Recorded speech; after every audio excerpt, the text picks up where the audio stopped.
كان يا مكان في قديم الزمان أرض مليئة بألوان زاهية، كل ركن فيها يتلألأ بظلال جميلة. هذه الألوان لم تكن جميلة فحسب، بل كانت سحرية. كل لون يمنح مخلوقات الأرض قدرة خاصة. المخلوقات الحمراء كانت قوية وشجاعة، المخلوقات الزرقاء كانت حكيمة وهادئة، المخلوقات الصفراء تستطيع الطيران عاليا في السماء. ازدهر العالم بهذا التوازن الملون. عاشت المخلوقات معا مستخدمة مواهبها لمساعدة بعضها البعض. كانوا يعرفون أهمية كل لون.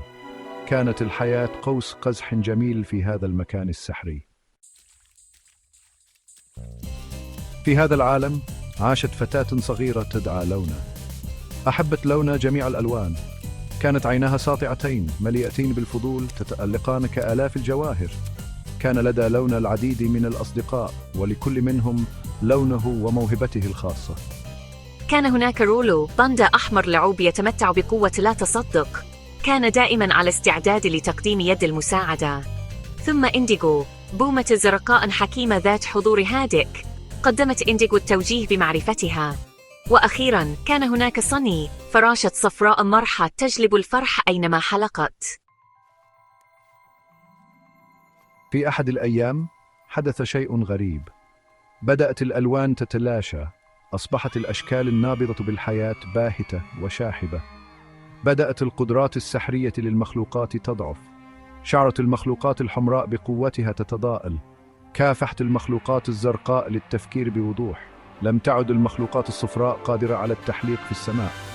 انتشر الخوف في جميع أنحاء الأرض. ما سيختلف إذا اختفت جميع الألوان؟ ما سيصير قدراتهم؟ رأت لون الخوف في عيون أصدقائها، وعرفت أنها يجب أن تفعل شيئا. قررت لونا الشروع في رحلة للعثور على طريقة لاستعادة الألوان. كانت تعلم أنها لا تستطيع فعل ذلك بمفردها. رولو بقوته المتلاشية أصر على حمايتها. إنديغو على الرغم من قلقها عرضت عليها حكمتها للرحلة. وصني حتى بأجنحتها الضعيفة أرادت نشر الأمل بحضورها. معا انطلقوا إلى العالم الباهت. كانوا مصممين على استعادة الألوان المفقودة وإنقاذ منزلهم. كانت قلوبهم ثقيلة، لكن أرواحهم ظلت مليئة بالأمل. كانوا يؤمنون بأن قوة الصداقة يمكنها التغلب على أي عقبة. بينما كانت لونا وأصدقاؤها في رحلتهم، سمعوا همسات تحملها الرياح. تحدثت الهمسات عن شخصيات غامضة، مخلوقات من الظلام تزدهر في الضوء الخافت. قالوا إن هذه المخلوقات تعتقد أن العالم أفضل بدون ألوان، عالم من التشابه الهادئ. كانت لونا وأصدقاؤها خائفين، لكن كان عليهم أن يكونوا شجعان. مصير عالمهم الملون يعتمد عليهم. كان عليهم مواجهة مخلوقات الظلام هذه وحماية اللون المتبقي. كان عليهم أن يثبتوا أن العالم المليء بالاختلافات النابضة بالحياة هو عالم يستحق القتال من أجله. واجهت لونا وأصدقاؤها أخيرا مخلوقات الظلام. كانت المخلوقات محاطة بظلام تقشع له الأبدان، وأشكالها تتغير ودور مثل الدخان. تحدثوا بأصوات هادئة يغريونهم بالاستسلام، مشيرين إلى أن العالم بدون لون هو عالم بدون حزن أو خيبة أمل. لكني أعرف أكثر من ذلك. أتذكر فرحة وجمال عالمنا الملون. أتذكر الضحك والصداقات. العالم بدون اختلافات هو عالم بدون جمال الحياة نفسها. وقفت لونا وأوران وفيرا وسيا بؤوة ضد شخصيات الظلام. سأحميهم من ظلامهم. استدعى أوران قوته المتلاشية وحماهم من ظلام المخلوقات. التوازن والتنوع هما ما يجعل عالمنا جميلاً. تحدثت فيرا مستخدمة حكمتها عن أهمية التوازن والتنوع. حتى بأجنحة ضعيفة سأنشر الضوء والأمل. رفرف سيا أمكنتي الدريشة ناشرا ضوء النمل. نقف مع متحدين وأقوياء. برؤية شجاعتهم وتصميمهم انضمت إليهم المخلوقات الأخرى في الأرض مستوحاة من شجاعة لونا.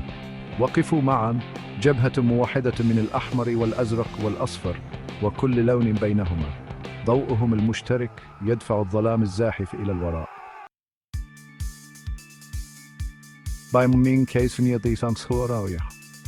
من يد اللون الممدودة ظهرت شرارة واحدة من الضوء. Intil سبيرات 16. نما الضوء أكثر إشراقاً منتشراً إلى الخارج يلمس كل شيء وكل شخص. مع انتشار الضوء بدأت الألوان تعود أولاً على شكل قطرات ثم في فيضان. تراجعت شخصيات الظلام التي طغى عليها الضوء واللون مجتمعين وذابت أشكالها في خيوط من الدخان. هتفت المخلوقات بعد استعادة ألوانها وصدحت أصواتها في جميع أنحاء المشهد النابض بالحياة من جديد. امتلأ العالم مرة أخرى بالألوان. تعلمت المخلوقات درساً قيماً حول أهمية التنوع وقوة الوحدة. أدركوا أن اختلافاتهم هي نقاط قوتهم، وباحتضان هذه الاختلافات يمكنهم التغلب على أي عقبة. عالمنا جميل لأنه مليء بألوان مختلفة وأصوات مختلفة وأفكار مختلفة. دعونا نحتفل دائما باختلافاتنا ونقف معا. ذكرت لونا التي تمت فيها كبطلة الجميع بأن عالمهم جميل لأنه مليء بألوان مختلفة وأصوات مختلفة وأفكار مختلفة، وتعهدوا بالاحتفال دائما باختلافاتهم والوقوف معا لضمان بقاء عالمهم نسيجا نابضا بالحياة والألوان إلى الأبد.